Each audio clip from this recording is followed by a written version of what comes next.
পাকিস্তান দলের জন্য মরার উপর খাড়ার ঘা হয়ে আসলো গ্যারি কারস্টেনের বিবৃতি।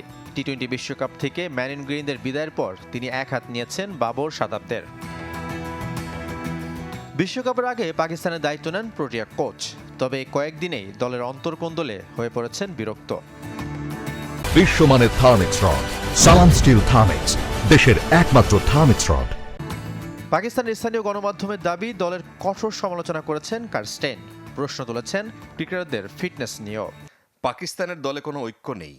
তারা নিজেদের একটি দল বললেও আসলে কোনো দল নয়। তারা একে অপরকে সমর্থন করে না, সবাই আলাদা থাকতে পছন্দ করে। আমি অনেক দলের সাথে কাজ করেছি, কিন্তু এমন পরিস্থিতি দেখিনি। যদিও ধারণা করা হচ্ছে অনেক বড় রদবদল আসছে পাকিস্তান দলে। আবারও অধিনায়কত্ব হারাতে পারেন বাবর আজম। তবে সুখেই আছে চিরপ্রতিদ্বন্দ্বী ভারত। সুপার 8-এর ম্যাচের আগে নির্ভর বিরাট কোহলি, হার্দিক পান্ডিয়ারা বার্বাডোসে বিচ ভলিবল খেলে সময় কাটিয়েছেন বেশিরভাগ ক্রিকেটাররা। শাফাত মিদুল, চ্যানেল 24।